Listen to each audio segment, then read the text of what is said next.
mouvement migratoire vers l'Europe et vers les États-Unis. Donc vous devez vous battre pour être là parce qu'une fois que vous aurez terminé vos études, vous devez rentrer au pays.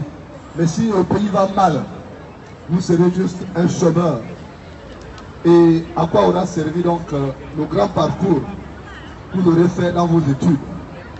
Donc ne pensez pas que vous êtes chez vous ici et que parce que vous avez acquis la nationalité, de toute façon vous savez qu'on se souvient d'où vous revenez toujours lorsque vous commettez une incartade. Et à l'intention de la France, je voulais dire une chose. Nous sommes ici sur le palier des droits de l'homme. La France ne peut pas accepter d'être autorité des droits de l'homme et ne pas accepter que cela se passe dans les pays africains. Nous demandons juste les mêmes droits que les Français. Vérité. La vie d'un Français est égale à la vie d'un Africain. Vérité. Donc on ne doit pas laisser les dictateurs détruire des vies en Afrique. En parachute dans son village.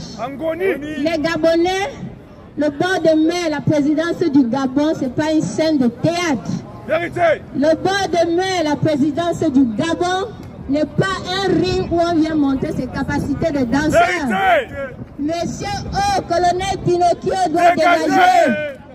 Monsieur O, colonel Pinocchio doit dégager. Tshisekedi doit dégager. Le peuple Congo, le Congo ne fabrique pas les armes. Aujourd'hui, il négocie avec Kagame. Pourtant, Kagame disait qu'il ne connaît pas M23. Franchement. Chacun a son clan là-dedans. Au Cameroun, nous avons au Nozo des groupes qui sortent. Parfois, ils viennent, ils saccagent des villages qui n'ont rien demandé. Après, on accuse les Zamba. Est-ce qu'on fabrique les armes en Amazonie? Non. Est-ce qu'on fabrique les armes au Congo? Non. Est-ce qu'on fabrique les armes au Tchad? Non. Est-ce qu'on fabrique les armes dans nos pays en Afrique centrale? Non. Est-ce qu'on fabrique les armes au Gabon? Non. Pourquoi on résout nos problèmes avec les armes? Pourquoi on résout nos problèmes avec les armes? Nous n'en fabriquons pas, ça vient d'où? Je fais encore. Si aujourd'hui le Cameroun, le gouvernement tient tête au peuple camerounais, c'est parce qu'ils comptent sur tout ce qu'ils détiennent. Hein? Comme armement. Ce drapeau, c'est au moins 300 Tchadiens qui sont tombés en une seule journée.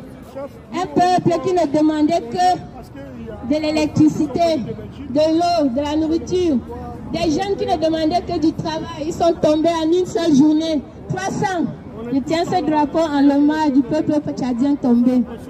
Et j'invoque ici parce que le combat pour l'Afrique doit aussi se faire sur le plan spirituel.